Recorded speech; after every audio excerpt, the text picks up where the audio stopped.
Oke, shalom teman-teman semua, apa kabar?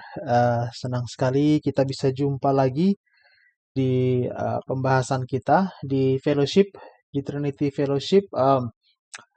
Mungkin teman-teman lihat tampilannya agak lain dan mungkin ada yang tanya kok minggu lalu kita cari di YouTube videonya tidak ada ya. Jadi ini harus saya rekam ulang teman-teman karena pas hari Kamis kemarin itu terjadi kesalahan teknis. Semoga yang kali ini tidak ya teman-teman, karena biasanya saya rekam dari Zoom dan minggu lalu saya coba rekam langsung dari OBS biar saya tidak perlu lagi lakukan post production sehingga pengeditannya juga lebih ini ya lebih gampang. Nah, jadi hari ini kita akan bahas lagi, ini sebenarnya rekaman ulang dari pembahasan yang sudah kita lakukan minggu lalu di fellowship kita di hari Kamis kemarin. Nah, kita akan lanjut pembahasan dari seri Injil Lukas. Kalau teman-teman yang masih baru di sini pertama kali join, kita melakukan eksposisi dari keempat Injil. Sekarang kita sudah kita sudah di Injil Lukas, sudah sampai di Injil Lukas pasalnya yang ke-10.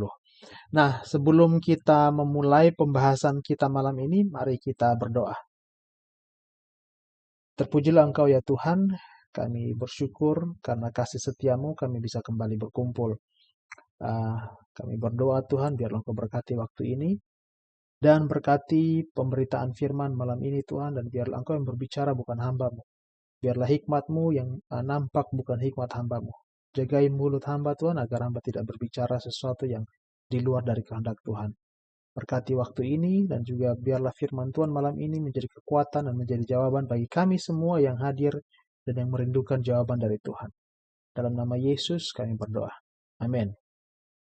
Oke teman-teman, mungkin kita langsung saja. Kalau teman-teman masih ingat, kita sudah di pasal yang ke-10. Terakhir kita sampai di pasal yang ke-10 ayat 16. Nah, hari ini kita akan melanjutkan hanya beberapa pasal, hanya 3 ayat teman-teman malam ini yang akan kita bahas dari ayatnya yang ke-17 sampai dengan ayatnya yang ke-20. Untuk itu, kalau teman-teman sudah pegang Alkitabnya, mari sama-sama kita baca firman Tuhan dari Lukas pasalnya yang ke-10 ayat 17 sampai 20. Mari kita baca sama-sama. Kemudian ke-70 murid itu kembali dengan gembira dan berkata, Tuhan, juga setan-setan takluk kepada kami demi namamu. Lalu kata Yesus kepada mereka, Aku melihat iblis jatuh seperti kilat dari langit. Sesungguhnya aku telah memberikan kuasa kepada kamu untuk menginjak ular dan kalajengking, dan kuasa untuk menahan kekuatan musuh. Sehingga tidak ada yang akan membahayakan kamu. Namun demikian, janganlah bersukacita karena roh-roh itu takluk kepadamu, tetapi bersukacitalah karena namamu ada terdaftar di sorga. Saya ulangi bagian terakhir, tetapi bersukacitalah karena namamu ada terdaftar di sorga. Nah, ini teman-teman saya mau kasih konteksnya terlebih dahulu. Seperti biasa teman-teman, kalau yang sudah sering di Trinity kita pakai metode induktif, tapi kali ini induktifnya lebih sederhana karena banyak yang mungkin tidak familiar dengan inductive Bible study sehingga sulit memahami Alkitabnya. Jadi di sini kita biasanya memakai metode 4C, teman-teman ya. Ada konteks, yaitu kita harus tahu ini bicara tentang apa yang dibicarakan sebelumnya dan apa yang sedang dibicarakan saat ini, tempatnya di mana, situasinya seperti apa. Terus karakter, C yang kedua adalah karakter, yaitu siapa tokoh-tokoh yang terlibat di dalam peristiwa atau kisah yang sedang kita baca. Dan yang ketiga adalah kontras. Nah, kita bisa bandingkan apa sih yang menjadi kontras dalam peristiwa ini, entah itu kontras dalam hal karakter, kontras dalam hal tindakan, atau kontras dalam hal peristiwa. Itu kita bisa lihat perbandingannya sehingga kita bisa tarik pelajarannya. Dan yang terakhir adalah challenge dari pembacaan kita hari ini. Kira-kira ada challenge apa atau ada tantangan apa yang perlu kita lakukan dalam menanggapi firman Tuhan ini. Nah, kita ke C yang pertama yaitu konteks. Kalau teman-teman ingat Di minggu lalu, 2 minggu sebelumnya itu kita bahas tentang ke-70 murid yang Yesus utus. Nah, ini masih rangkaian cerita ya. Mereka turun dari gunung, transfigurasi, terus ada apa namanya? Orang-orang tunggu di bawah untuk pelayanan, ada yang kerasukan dan murid-muridnya itu tidak bisa mengusir. Lalu kemudian Yesus mengutus ke-70 murid ini dan dengan spesifik dia mengatakan bahwa kamu akan diutus sama seperti domba ke tengah serigala. Dan kalau teman-teman masih ingat, mereka diutus itu ada 70 orang dan masing-masing harus pergi dua-dua. Jadi satu kelompok itu ada 2 orang. Dan itu berarti mereka akan pergi ke 35 kota yang berbeda. Kalau misalnya satu kelompok itu pergi ke satu kota. Nah, ini menarik ya, karena Yesus mengutus mereka pergi mendahului dia ke tempat-tempat atau ke kota-kota yang mana dia sendiri akan datang. Nah, kita ingat di sebelumnya itu Yesus berkata bahwa aku mengutus kamu sama seperti domba ke tengah serigala. Nah, di sini teman-teman lihat ini kisah ini adalah kelanjutan atau sambungan dari peristiwa itu di mana 70 murid itu pergi dan mereka kembali. Saya mau highlight teman-teman bagian pertama ini, kalimat pertama dari bacaan kita hari ini. Kalau teman-teman baca di situ dikatakan bahwa kemudian ke-70 murid itu kembali dengan gembira. Jadi ada berapa orang yang kembali, yang diutus kemarin teman-teman kalau masih ingat ada 70 orang ya yang diutus dan ada dari 70 orang yang diutus 70 orangnya itu kembali. Menarik ya, Yesus dengan spesifik berkata bahwa mereka diutus seperti domba di tengah serigala. Tapi rupanya di sini tidak ada satupun dari domba-domba itu yang diutus ke tengah serigala itu yang dimakan oleh serigala. Artinya apa teman-teman? Yesus sanggup melindungi siapa yang dia utus. Kalau kita ingat teman-teman peristiwa ketika Bunda Maria mendapatkan panggilannya waktu dikunjungi oleh Gabriel, dikatakan bahwa Allah menyertai engkau. Dan kalau teman-teman perhatikan juga ketika Yesus akan naik ke surga, dia memberikan amanat agung, dia berkata pergilah, memberikan perintah untuk membaptis, memberitakan Injil, dan di akhir dari perintah itu ada janji Tuhan. Dia bilang begini, ketahuilah bahwa aku menyertai kamu sekalian senantiasa sampai pada akhir zaman. Jadi di mana ada perintah, di situ ada janji. Nah, kita sudah bahas sebelumnya, kita tidak bisa mengklaim janji Tuhan kalau kita tidak melakukan perintah Tuhan. Penyertaan Tuhan dalam pelayanan itu hanya akan terjadi kalau kita mau pergi untuk melayani, teman-teman. Kita harus mau keluar untuk mencari jiwa-jiwa dan saat kita melakukan itu kita bisa ekspektasi bahwa Tuhan akan melakukan penyertaannya. Tuhan akan melindungi umat-umatnya atau para muridnya, rasul-rasulnya sama seperti yang dia lakukan dengan ke-70 orang murid ini. Dan menariknya Alkitab dengan jelas berkata bahwa mereka bukan hanya kembali utuh 70 orang, tapi mereka kembali dengan gembira. Teman-teman, banyak kali kita melihat pelayanan itu seperti sebuah beban ya, teman-teman. Dan apalagi di masa-masa sekarang ini. Tapi di sini kita belajar bahwa orang-orang ini, mereka adalah orang-orang yang tahu bahwa mereka terpanggil dan mereka diutus oleh Tuhan dan mereka pergi melakukan panggilan mereka itu dengan rela hati dan dengan penuh keberanian. Dan mereka pulang dengan sukacita. Nah, berapa banyak dari kita yang saat kita melakukan pelayanan, itu kita pulang dengan membawa sukacita. Nah, kenapa mereka bersukacita, teman-teman? Alkitab berkata dengan jelas di situ bahwa mereka melakukan apa yang Yesus lakukan dan apa yang Yesus perintahkan. Salah satu alasan kenapa mereka bersukacita, terlepas dari jiwa-jiwa yang dimenangkan, teman-teman. Mereka bersukacita karena mereka bilang begini, juga setan-setan takluk kepada kita. Nah, ini menarik teman-teman sebelum kita bahas lebih lanjut. Di awal kalau kita baca di Lukas 9 ketika Yesus mengutus mereka, perintahnya spesifik. Dia sebenarnya kalau kita perhatikan, Yesus tidak menyuruh mereka untuk mengusir setan-setan.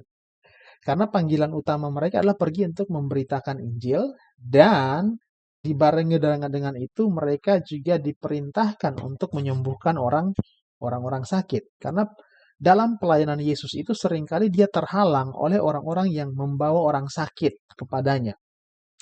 Tapi bukan hanya itu, mereka diperlengkapi dengan kuasa juga dan dengan otoritas atas roh-roh jahat. Jadi mereka diberikan kuasa, tapi mereka tidak diberikan, perhatikan ini, catat baik-baik teman-teman. Mereka diberikan kuasa, tapi mereka tidak diberikan perintah untuk mengusir. Kenapa teman-teman? Kalau tidak diganggu, ya tidak perlu diusir. Saya harus menekankan ini karena apa teman-teman? Banyak kali kita orang Kristen zaman sekarang ini kayak seperti kita kekurangan pelayanan sehingga kita melabeli diri kita sebagai demon slayer, demon hunter gitu, pemburu setan sehingga kita harus mencari iblis di mana untuk kita usir gitu. Nah, saya harus ingatkan teman-teman sekali lagi, dalam panggilan pelayanan, kalau teman-teman lihat di dalam Alkitab mau dari perjanjian lama, perjanjian baru, dari Kejadian sampai Wahyu itu kita tidak diperintahkan untuk pergi cari setan dan kita usir-usir gitu. Tidak. Setiap kali terjadi pengusiran setan di dalam Alkitab itu terjadi karena ada konfrontasi dalam pelayanan para murid-murid dan juga pelayanannya Yesus pada waktu itu. Bukan dengan inisiatif sendiri murid-murid mau pergi untuk mengusir setan itu. Kalau teman-teman ingat peristiwa di dalam perjanjian baru, saya lupa persisnya di mana, ketika ada, kalau tidak salah, anak-anak Skewa ya, datang dan pengen untuk mengusir setan dari seseorang. Dan mereka bilang begini, dalam nama Yesus yang diberitakan oleh Paulus, aku mengusir engkau. Terus apa yang dikatakan oleh iblis itu teman-teman? Dia bilang begini, Yesus aku kenal, Paulus aku kenal, tapi kamu, siapa kamu? Nah, itu mengerikan teman-teman apa yang dilakukan oleh iblis itu kepada orang-orang itu. Jadi kita hanya mengusir, berhadapan, berkonfrontasi dengan iblis kalau terjadi halangan. Ingat ya, salah satu pekerjaan dari iblis itu adalah penghalang. Nah, itu memang tujuannya. Itu memang apa yang dia lakukan adalah sesuai dengan arti dari namanya. Nah, di sini kalau teman-teman lihat kata setan yang dipakai di sini berasal dari kata dalam bahasa Greek yaitu daimonos. Daimonos atau yang di dalam bahasa Inggrisnya adalah demon. Atau juga kalau tidak salah dalam bahasa Latin ya, correct me if I'm wrong, itu diabolos atau kita sering kenal kata diablo ya. Diabolos yang itu artinya iblis. Nah, atau devil dalam bahasa Inggris yang artinya itu si jahat. Jadi ini adalah penghalang-penghalang di dalam pelayanan. Nah, kenapa saya sebut penghalang? Karena di sini dalam versi Indonesia kita membacanya dengan sebutan setan-setan. Setan sendiri itu berasal dari bahasa Ibrani, Satan, yang artinya secara harafiah berarti musuh atau penghalang. Kalau diablos atau daimonos artinya the evil one, si jahat gitu teman-teman. Nah, sebagai penghalang, sebagai musuh, apa yang dilakukan iblis adalah dia akan dia memusuhi Allah dan dia akan menghalangi pekerjaan Allah dan pekerjaan Allah lewat umat-umatnya. Nah, untuk memahami ini, teman-teman, saya percaya bahwa murid-murid ini ketika mereka berkata bahwa mereka mengusir setan, saya percaya bahwa konfrontasi yang mereka hadapi ini bukan hanya seperti yang Yesus hadapi. Bisa jadi mereka mengendalikan situasi sehingga membuat pemberitaan Injil itu sulit. Mungkin mereka menggunakan massa, menggunakan situasi tertentu membuat para murid ini kesulitan untuk memberitakan Injil. Nah, kalau teman-teman sering mengalami kesulitan-kesulitan dalam menemui orang-orang kuat atau menemui orang-orang yang keras kepala, bisa jadi ini juga adalah pekerjaan iblis untuk menghalangi Injil tidak diberitakan. Nah, karena memang tujuannya iblis adalah untuk menghalangi Injil jangan sampai diberitakan. Kenapa? Karena dia tahu kalau Injil diberitakan, semakin banyak orang mendengarkan Injil, waktunya itu akan semakin singkat. Nah, untuk memahami ini, teman-teman, sebelum kita lanjut pembahasan kita, saya ingin kita pahami sedikit alasan kenapa iblis itu sangat getol-getolnya itu menghalangi pekerjaan Injil, teman-teman. Kita kembali pada apa yang terjadi di di Kejadian 3 ayat 15, di mana itu merupakan sebuah nubuatan pertama tentang kedatangan Mesias, bahwa Allah sendiri berjanji bahwa dia akan lahir dari benih perempuan itu dan akan menghancurkan kepala dari si iblis itu. Di Kejadian 3 ayat 15, aku mengadakan permusuhan antara keturunanmu dan keturunannya. keturunanmu akan meremukkan tumitnya, dan keturunannya akan meremukkan kepalamu. Nah, teman-teman, ini kita kenal dengan yang namanya the prophecy of the virgin birth, atau nubuatan tentang perawan yang melahirkan. Kenapa kita yakin ini adalah nubuatan tentang perawan yang melahirkan? Pertama, teman-teman, Alkitab berkata bahwa Allah berkata pada waktu itu bahwa aku mengadakan permusuhan antara keturunanmu dan keturunannya. Nah, pertama, teman-teman, kita tahu bahwa iblis itu bukan tandingannya manusia. Dia jauh lebih kuat dari manusia. Tapi kenapa Allah berkata bahwa dia mengadakan permusuhan, dan dia bilang begini, keturunanmu, iblis, akan menghancurkan tumitnya. Yang dalam artian itu adalah kehancuran atau kekalahan sesaat. Tapi dilanjutkan dengan apa? Keturunannya akan meremukkan kepalamu, yaitu kehancuran total. Dan itu saat di mana iblis mendapatkan PhD-nya. Teman-teman tahu PhD, kita sering pakai guyonan ini ya.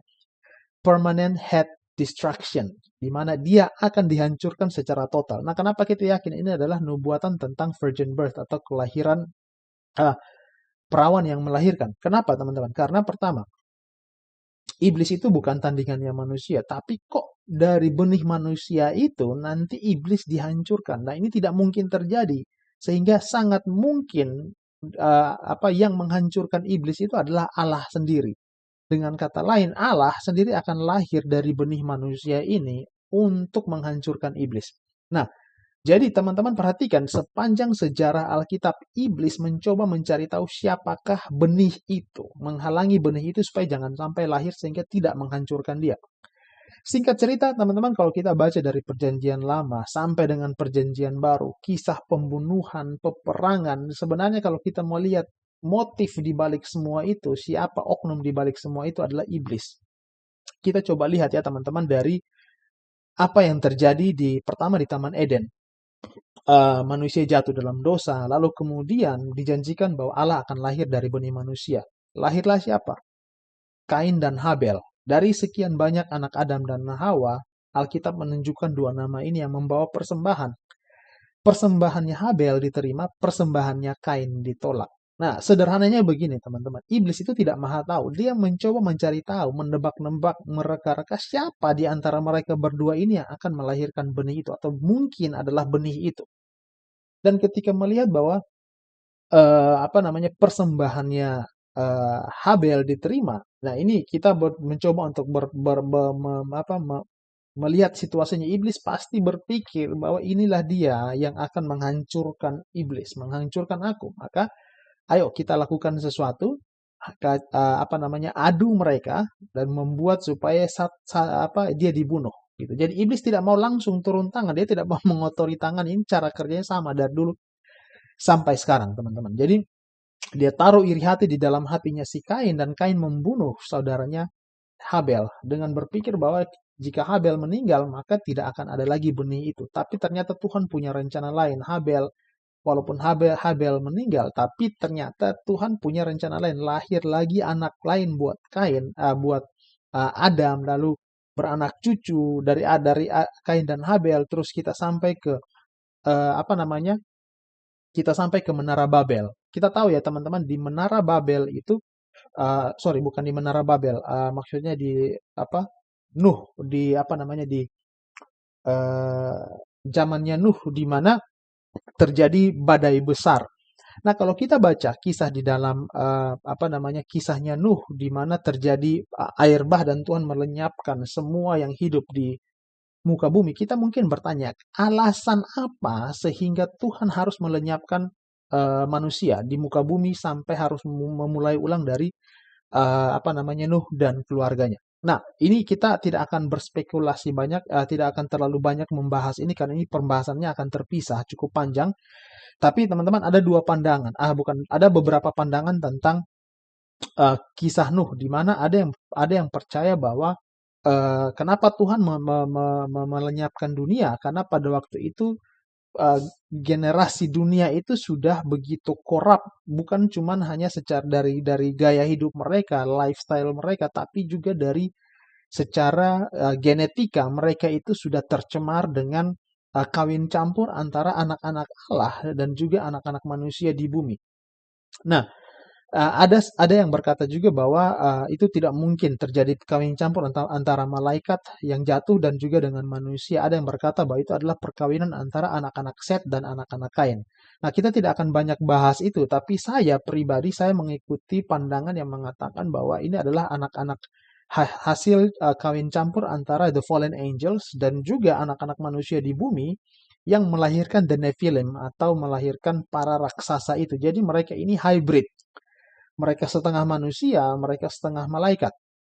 Nah, kenapa anak-anak Allah ini yang tadi the sons of God ini harus mencemarkan atau merusak anak-anak manusia di bumi? Tujuannya satu, teman-teman. Motifnya kembali ke awal tadi. Mencegah supaya jangan sampai Mesias itu lahir. Nah, kalau kita paham hal ini, teman-teman, kita bisa menebak cara kerjanya iblis sebenarnya. Nah, karena dia tahu manusia semakin banyak, dia tidak bisa menebak siapa ini yang akan melahirkan benih ilahi itu. Maka cara yang paling gampang adalah kita korap saja, kita rusakkan saja semua benih manusia di bumi, sehingga mencegah supaya jangan sampai Mesias itu lahir atau benih ilahi itu lahir. Tapi ternyata Tuhan punya rencana lain dan dia meloloskan Nuh dan keluarganya. Dari Nuh turun sampai ke Nimrod dan juga Menara Babel, di mana manusia pengen, oke, kalau mereka tidak bisa kita kendalikan, tidak bisa sudah terlalu banyak, ini maka kita lebih daripada mereka menyebar dan kita makin sulit mencarinya, maka kita bangun saja satu kota, satu menara supaya mereka kita tinggal di satu tempat, kita lebih gampang cari tahu siapa benih itu. Nah, jadi akhirnya singkat cerita Menara Babel Tuhan hancurkan. Jadi bukan karena Tuhan tidak menyukai karya seni atau arsitektur, teman-teman, tapi di balik itu adalah karena Tuhan menyuruh manusia untuk menyebar ke seluruh dunia. Tapi iblis memakai Nimrod dan juga orang-orang pada zaman itu untuk menentang rencana Tuhan itu. Jadi sebenarnya yang Tuhan hukum itu adalah yang penyebab dihancurkan itu adalah karena ketidaktaatan manusia untuk menyebar ke seluruh bumi, gitu ya. Jadi Menara Babel diruntuhkan, terus sampai pada Abraham melahirkan satu bangsa, yaitu bangsa Israel, dan juga terus sampai pada kelahiran Musa, terjadi pembunuhan ya bayi-bayi Ibrani, tapi Musa lolos gitu ya. Jadi dia pengen cari tahu nih siapa sebenarnya Mesias itu, siapa sih yang menjadi benih ilahi itu. Lalu kita sampai pada kisahnya Daud, dia tahu nih mungkin oke, ini Daud biji mata Allah ini orang yang dekat dengan hati Tuhan, mungkin dialah orangnya yang akan melahirkan benih itu. Kenapa akhirnya apa yang dilakukan oleh iblis? Dia memastikan bahwa kutuk datang atas keluarga Daud sehingga benih itu tidak lahir. Jadi kalau kita lihat Alkitab berkata bahwa pedang itu tidak akan lari dari rumahnya Daud. Artinya mereka akan saling bunuh karena dosa yang dilakukan oleh Daud dan juga oleh Salomo. Tapi toh Tuhan tahu bagaimana untuk melahirkan Sang Mesias. Sampai pada akhirnya Yesus lahir bertemu di antara Yusuf dan Maria. Nah, sampai di titik ini, teman-teman, iblis sudah gagal untuk mencegah kelahiran benih ilahi itu. Tapi apakah dia akan berhenti sampai di situ? Tidak. Semenjak lahirnya Yesus, tujuannya iblis adalah bagaimana mencegah dia supaya dia jangan berhasil di dalam pelayanannya. Sampai titik di mana dia mencoba untuk menghasut Herodes sampai pada anak Herodes sampai pada Pilatus untuk menyalibkan Yesus. Nah, ini semakin kita lihat bahwa iblis ini tidak maha tahu. Dia hanya bisa menebak-menebak. Dia hidup ribuan tahun, dia pasti baca pola. Tapi dia tidak maha tahu. Kenapa? Dia tidak tahu takdir yang harus Yesus lewati untuk menyelamatkan manusia. Dia tidak tahu itu sama sekali. Sehingga ketika Yesus naik ke atas kayu salib, dia pikir bahwa dia menang. Tidak, dia tidak menang. Alkitab berkata Yesus turun ke dalam kerajaan maut. Jadi itu seperti seolah Yesus mau bilang, ciluk bah, lu pikir lu menang, beta menang di sini. Sejak saat itu dia melucuti iblis, melucuti maut, dan kita punya pengharapan kekal bahwa kita punya keyakinan keselamatan di dalam Yesus Kristus karena apa yang Yesus sudah perbuat. Nah, dia gagal. mencegah kelahiran Yesus, dia gagal mencegah pelayanannya Yesus. Guess what? Yesus kembali ke surga, dia bilang apa? Pergi beritakan Injil, dan Alkitab berkata bahwa kesudahannya itu akan terjadi ketika Injil ini sudah sampai ke bangsa-bangsa. Dia gagal di pertama, kedua, dia tidak mau gagal di yang ketiga. Maka apa yang dia lakukan? Karena dia tahu kalau Injil sampai ke seluruh dunia, kesudahannya tiba, maka penghukumannya dia pasti terjadi. Dia tidak bisa mencegah itu, dan dia mencoba untuk mengulur waktu sebanyak mungkin, dan dia pengen balas dendam kepada Tuhan, dan dia tahu dia tidak bisa menyakiti Tuhan. Cara yang terbaik yang dia bisa lakukan untuk menyakiti Tuhan apa? Dengan menyakiti umat-umat Tuhan. Itu yang bisa dia lakukan. Nah, untuk itu kenapa selalu terjadi konfrontasi di dalam pelayanan pemberitaan Injil. Iblis itu atau setan itu sebagai penghalang, dia akan berusaha untuk menghalangi Injil jangan sampai diberitakan. Karena kalau Injil diberitakan, kesudahannya makin cepat, dia makin cepat dihukum. Jadi di sini kita tahu ya, alasan kenapa dalam pelayanan itu kita pasti akan konfrontasi dengan si jahat. Nah, teman-teman harus ingat bahwa manifestasi dari penghalangan atau pekerjaannya iblis itu tidak selalu bersifat supranatural atau tidak selalu di ranah spiritual, tapi kadang dia bisa memakai ranah-ranah natural di mana dia bisa kendalikan situasi, dia bisa pakai orang-orang terdekat kita, dia bisa pakai teman kita, saudara kita, sahabat kita, bahkan bisa pakai pelayanan kita untuk menghalangi supaya kita jangan memberitakan Injil. Nah, itu teman-teman kita harus tahu. Karena itu kenapa setiap kali Yesus memulai pelayanannya, dia selalu erat dengan doa. Dan ada saat di mana ketika mereka ada konfrontasi dengan iblis, dia bilang apa? Yang jenis ini tidak bisa dikalahkan kecuali dengan doa dan puasa. Dan itu sebabnya kenapa kita sebagai orang percaya juga yang melayani Tuhan, kita tidak bisa melayani kalau kita juga tidak berdoa. Nah, ini peringatan buat saya juga pribadi sebagai orang juga yang melayani Tuhan dan juga memberitakan Injil. Kita pasti roboh kalau kita tidak berdoa. Pelayanan kita sekuat apapun juga pasti roboh kalau kita tidak berdoa. Karena yang kita hadapi, yang kita lawan ini, dia sudah hidup ribuan tahun. Dia paham pola kerja manusia, cara berpikir manusia, dia paham. Nah, kita kembali ke sini teman-teman. Jadi para murid ini berbahagia karena mereka berotoritas atas iblis-iblis ini yang Yesus berikan kepada mereka otoritas itu. Dan Yesus berkata begini, aku melihat iblis jatuh seperti kilat dari langit. Jadi teman-teman, whatever we do, apapun yang kita lakukan di dalam dunia ini saat kita melakukan pemberitaan Injil, apalagi pemberitaan Injil secara massal dan secara masif, itu menggoncangkan kerajaannya iblis, menggoncangkan pertahanannya iblis, sehingga membuatnya dia itu jatuh, teman-teman. Nah, saya percaya bahwa ini Yesus tidak berkata bahwa saat murid-murid itu melayani di sana terus iblis jatuh pada saat itu, tidak. Tapi saya percaya Yesus sedang menggambarkan, menceritakan kembali bagaimana iblis jatuh pada awalnya, teman-teman. Nah, kita tidak akan masuk sampai ke di situ karena nanti akan panjang. Kita akan cari waktu untuk bahas khusus tentang kejatuhan dari iblis. Tapi paling tidak teman-teman sudah mengerti pola dari cara kerjanya iblis ini. Nah, Alkitab berkata bahwa ini murid-murid yang 70 orang yang diutus untuk memberitakan Injil. Teman-teman ingat ya teman-teman bahwa Alkitab berkata bahwa mereka mengusir setan-setan. Dan dalam peristiwa mengusir setan, teman-teman, Yesus sendiri pernah pernah melayani, dan di dalam Alkitab kita tahu bahwa Yesus bilang bahwa seseorang yang dirasuki itu sama seperti sebuah rumah yang ketika setannya diusir itu seperti rumah yang dibersihkan. Nah, tapi dia bilang begini, kalau rumah itu tidak dijaga bersih, dia akan kembali dengan 7 roh yang lebih jahat, teman-teman. Dan jangan salah, iblis tidak akan tinggal diam. Ya, saudara pikir karena kita menginjil orang hari ini terus mereka selesai? Tidak. Ya, tugas selesai tidak segampang itu. Kita perlu untuk memastikan bahwa orang ini diisi dengan Injil, diisi dengan firman Tuhan, dan hidupnya diisi dengan doa. Karena prayer and the gospel itu adalah apa yang menjaga seseorang itu tetap bebas dari cengkraman iblis. Makanya dalam pelayanan teman-teman kita tidak bisa hanya berdoa tanpa mau untuk memberitakan Injil kepada orang itu. Karena dua hal ini yang akan menjaga dia itu menjadi sebuah vessel yang bersih, rumah yang bersih. Karena iblis itu akan selalu mencari waktu yang tepat. Kalau teman-teman lihat dalam Lukas 4 ayat 13, Lukas 11 ayat 26, itu kalau dalam pelayanannya Yesus ketika dia dicobai, Alkitab berkata bahwa iblis pergi dan mencari waktu yang tepat.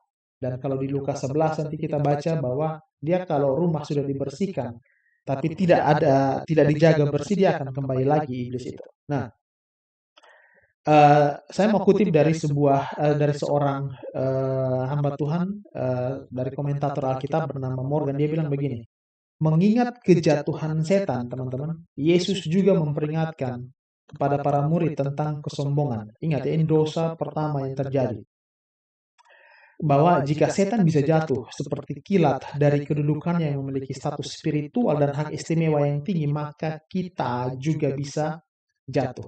Dalam pekerjaan Maha Suci, pemberitaan Injil Kerajaan Allah, selalu ada bahaya mengagungkan kehidupan diri sendiri. Nah, ini menjadi celah, teman-teman. Apalagi sekarang dengan zaman sosial media, itu kita pengen supaya tampil ya. Banyak kali hamba Tuhan itu lebih memikirkan bagaimana dia kelihatan keren di depan kamera dan mendapatkan banyak followers, banyak like, banyak subscribers, apalagi sosial media itu memungkinkan kita menghasilkan uang. Dan kadang-kadang fokus kita itu jadi teralihkan dari situ, teman-teman. Saya pribadi, kalau teman-teman lihat di sejak tahun 2020 ya, dari zaman COVID sampai sekarang itu, kita banyak terjun ke media. Di YouTube, bahkan hari ini tampilannya untuk pertama kalinya kita live pakai OBS, tampilannya lebih bagus, dan itu saya pribadi sebagai seorang yang suka namanya komunikasi visual, saya terdorong untuk terus melakukan ini sehingga kadang seolah-olah fokus saya itu shifting, teralih dari benar-benar mempersiapkan Injil, mempersiapkan firman Tuhan yang baik dan yang mengedukasi anak-anak Tuhan, beralih kepada mempersiapkan tampilan layout yang keren dan yang bisa kelihatan bagus di YouTube. Nah, itu hal-hal yang harus kita hindari, teman-teman, karena hal-hal seperti itu kadang cenderung membuat kita menjadi sombong, membuat kita menjadi teralihkan dari panggilan utama kita. Nah, Alkitab bilang begini, lanjut. Yesus bilang begini, sesungguhnya aku telah memberikan kuasa kepadamu untuk menginjak ular dan kalajengking dan kuasa untuk menahan kekuatan musuh sehingga tidak ada yang akan membahayakan kamu. Artinya apa, teman-teman? Yesus tidak pernah memanggil orang yang sudah hebat. He doesn't call the equipped. Dia tidak memanggil orang yang sudah terlengkapi, but he equips the called. Dialah yang memperlengkapi orang-orang yang dipanggil. Karena itu teman-teman jangan beralasan bahwa saya tidak bisa berdoa, Tuhan, saya tidak bisa bicara, saya tidak jago tidak jago bicara, tidak pandai merangkai kata-kata. Saya ini pemalu, saya introvert. Karena kalau teman-teman lihat mayoritas dari murid-murid Yesus yang pertama itu mereka orang-orang yang terbatas secara pendidikan, secara intelektual, tapi justru orang-orang ini yang menggoncang dunia dan menjadikan hari ini kekristenan menjadi agama terbesar di dunia. Nah, dan Yesus bilang begini, sehingga tidak ada yang membahayakan kamu. Nah, ini teman-teman bicara tentang bahaya yang tidak direncanakan ya, karena kadang-kadang ada orang yang pakai alasan ini, pakai ayat ini untuk membenarkan tindakan-tindakan bodoh mencobai Tuhan. Contoh teman-teman kalau lihat di YouTube itu nanti ada, boleh teman-teman ketik snake handling, memegang ular ya. Kan ada yang bilang bahwa orang-orang percaya itu akan memegang ular. Kalau teman-teman baca di dalam Markus ya, tanda-tanda ini akan menyertai orang percaya. Sehingga banyak orang yang pengen pembuktian. Itu ada satu gereja Pentakosta di Amerika itu dulu pada nanti banyaklah videonya di YouTube. Pengen pamer, demonstrasi bahwa ini loh mereka ini punya kuasa Tuhan sehingga kalaupun mereka pegang ular itu nanti mereka tidak akan apa-apa. Dan pada saat mereka pegang, ada satu orang yang coba pamer di depan masyarakat, di depan jemaat, dan dia dipagut ular dan dia harus dibawa ke rumah sakit karena mulutnya berbuih, dan saya tidak tahu apakah dia selamat atau dia meninggal. Semoga dia selamat pada waktu itu dan dia bertobat. Tidak seperti itu teman-teman. Di Markus 16 ayat 17 dikatakan bahwa tanda-tanda ini akan menyertai orang percaya, dan di list ada beberapa ada beberapa list mujizat, perbuatan-perbuatan ajaib yang akan dilakukan. Tapi ingat, garis bawahi menyertai orang percaya. Tanda-tanda ini akan mengikuti, bukan kita yang mengikuti tanda-tanda ini. Harus clear ya, jangan dibalik. Banyak kali orang-orang ini mengejar mujizat. Padahal Alkitab bilang justru tanda-tanda ini yang akan menyertai kita, bukan kita yang mencari-cari tanda-tanda ini. Dan syaratnya itu jelas teman-teman. Dia tidak akan cari kalau kita, dia tidak akan menyertai kalau kita hanya tetap tinggal diam. Banyak orang expect mujizat, padahal dia tidak mau keluar, mau jago kandang, mau di gerejanya saja dan tidak mau keluar untuk menjangkau orang di luar sana. Tidak seperti itu. Mujizat besar itu terjadi when you go out, ketika kita keluar. Nah, terlepas dari mujizat-mujizat besar yang murid-murid ini bisa lakukan, bahkan sampai mengusir setan, Yesus bilang begini, catat baik-baik teman-teman. Namun demikian, ini ada kontrasnya ya teman-teman, kita tadi sudah belajar konteks, ada karakter, ada Yesus, ada murid-murid, ada iblis di situ, dan juga sekarang kita sampai pada kontras, kita banding, ada perbandingan. Yesus bilang begini, namun demikian, tadi ada pencapaian besar, garis bawahi, namun demikian. Ingat ya, perbuatan-perbuatan besar itu membuat mereka berbahagia, membuat mereka gembira. Yesus bilang, namun demikian bersukacitalah karena namamu terdaftar di sorga. Ini satu penghiburan buat kita teman-teman, karena Yesus kasih kita bonus besar. Keberhasilan dalam pelayanan, jiwa-jiwa yang dimenangkan, perbuatan-perbuatan mujizat yang terjadi itu hanya bonus. Karena semua itu kita lakukan karena kita punya satu keyakinan percaya, yaitu apa? Nama kita terdaftar di sorga. Nah, ini satu penghiburan buat para murid, 70 murid ini terkhususnya teman-teman, karena banyak orang bertanya, sebutkan nama 70 murid yang Yesus utus. Nah, ini kan di luar, terlepas dari 12 orang murid yang Yesus sudah tentukan, yang Yesus sudah pilih kan. Nah, Alkitab mencatat bahwa hanya disebutkan 70 orang murid, tapi tidak disebutkan nama mereka satu-satu. Tapi mereka tetap melakukan pelayanan, dan dari 17 orang, 70 orang itu mereka semua kembali. Kalau kita kontraskan dengan 12 orang murid, ada dua yang gagal. Walaupun yang satu sadar dan bertobat ya, ada dalam 12 murid itu ada Yudas yang akhirnya menjual Yesus dan bunuh diri. Dan ada Simon Petrus yang menyangkal Yesus gitu ya, walaupun akhirnya dia bertobat kembali. Tapi 70 orang murid ini mereka pergi melakukan pelayanan berhasil dan 70 orang itu kembali. Tapi ada satu hal yang menarik, nama mereka tidak disebutkan. Nah, dalam beberapa catatan sejarah gereja ada yang berkata bahwa di dalam 70 orang murid itu ada Lukas dan ada Markus. Nah, kita tidak tahu ya, nanti Alkitab tidak menuliskan secara spesifik, tapi yang jelas di sini mereka tidak disebutkan. Tapi Yesus bilang begini, namamu terdaftar di sorga, walaupun tidak tercatat di dalam Alkitab untuk orang akan baca dan kenal, tapi yang pasti nama mereka dikenal di sorga, nama mereka terdaftar di sorga. Saya mau bilang begini teman-teman, banyak kali kita dalam pelayanan itu kita seperti unseen, kita tidak kelihatan ya, karena mungkin kita melayani di balik layar, kita bukan yang melayani di altar, bukan pemain musik, bukan pengkhotbah, mungkin kita pendoa, atau mungkin kita penginjil yang bahkan jauh dari sosial media, yang orang tidak kenal kita. Tapi saya mau bilang hari ini, Tuhan melihat engkau, Tuhan melihat perbuatanmu, dan engkau tidak dilupakan. Namamu tertulis di surga, walaupun orang tidak mengenal engkau, Tuhan yang engkau layani mengenal engkau. Itu harus jadi kekuatan kita. Saya pribadi belajar untuk tidak mencari pujian dari manusia. Bahkan saya berusaha untuk menghindari crowd. Kalau kita ada biasa kalau pelayanan baksos ke desa-desa, ke kampung-kampung, kan banyak kita ada dalam kerumunan. Tapi saya selalu ajarkan diri saya dan juga orang-orang di sekeliling saya untuk jangan sampai orang mengenal kita. Yesus harus lebih dikenal di dalam pelayanan kita daripada nama kita sendiri.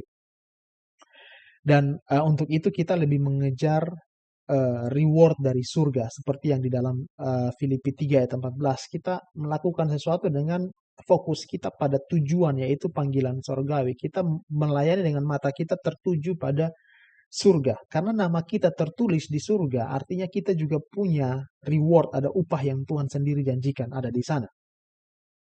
Kalau kita baca tentang kitab kehidupan ini atau nama yang tertulis di sorga, Wahyu 20 ayat 15 berkata begini, Dan setiap orang yang tidak ditemukan namanya tertulis dalam kitab kehidupan itu, ia dilemparkan ke dalam lautan api.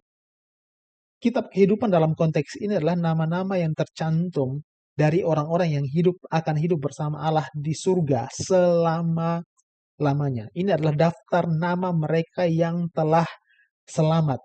Nah, kitab kehidupan ini tertulis dalam Wahyu 3, teman-teman baca ayat 5, 20 ayat 12, Filipi 4 ayat 3.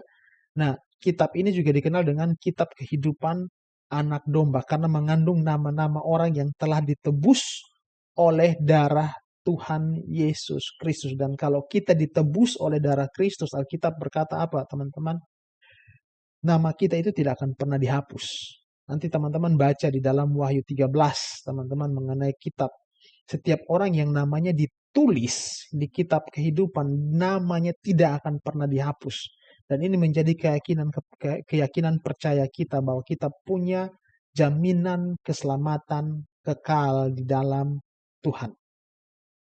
Nah, untuk mengakhiri firman Tuhan malam ini, teman-teman, tentang para murid itu, tadi di judul, kalau teman-teman lihat di judul, saya kasih judul Mission Accomplished. Misi tercapai. 70 orang itu melakukan tugasnya dan mereka berhasil. Sekarang bagaimana dengan kita? Ketika Yesus naik ke surga, dia berikan perintah kepada murid-muridnya, 12 orang itu, 70 orang itu, dan pesan yang sama, perintah yang sama dia berikan kepada kita. Di dalam Matius 28, teman-teman, dalam Amanat Agung ayat 18 sampai dengan 20 dikatakan begini, karena itu pergilah, jadikanlah semua bangsa muridku. Ingat teman-teman, dia bilang pergilah. Kita harus keluar, bukan datanglah, pergilah. Jadikanlah semua bangsa muridku. Yesus tidak puas hanya dengan 12 orang, tidak puas hanya dengan 70. Dia mau saudara dan saya juga menjadi murid-muridnya. Lalu apa? Baptislah mereka dalam nama Bapa dan Anak dan Roh Kudus, dan ajarlah mereka, ajar teman-teman. Jangan hanya melayani, beritakan Injil, baptis tapi tidak ajar mereka. Nanti mereka jadi penyesat nanti kalau tidak mau diajar. Dan ajarlah mereka melakukan segala sesuatu yang telah kuperintahkan kepadamu. Dan ini teman-teman janjinya. Ketahuilah aku menyertai kamu senantiasa sampai kepada akhir zaman. Jadi ada perintah tapi juga ada janji penyertaan Tuhan. Jadi ingat bagian ini teman-teman. Di mana ada perintah, di situ ada janji. Where there is mission, there is provision. Dia tidak akan tinggalkan hamba-hambanya, dia tidak akan tinggalkan umat-umatnya bergumul sendiri, dia tidak akan biarkan umat-umatnya berjalan sendiri. Karena itu mari kita tanggapi challenge ini buat kita hari ini. Kita lah yang adalah murid-murid itu. Berapa banyak orang yang dalam 1 tahun kita bawa kepada Tuhan? Itu harus jadi pertanyaan buat kita. Atau mungkin kita mulai lihat ke belakang dari kita diberikan kesempatan untuk hidup. Saya saat ini sudah 35 tahun. Dan saya bertanya pada diri saya juga, dari usia saya begini banyak 35 tahun ini sudah berapa? 1/4 ya. Ini kira-kira berapa banyak orang yang sudah saya bawa kepada Tuhan secara pribadi, dan saya bisa yakinkan diri saya, saya bahkan belum sampai 10 orang yang benar-benar saya bawa secara pribadi di hadapan Tuhan. Yang saya ingat yang persis itu adalah satu orang yang pernah saya doakan via Yahoo Messenger dan dia terima Tuhan Yesus.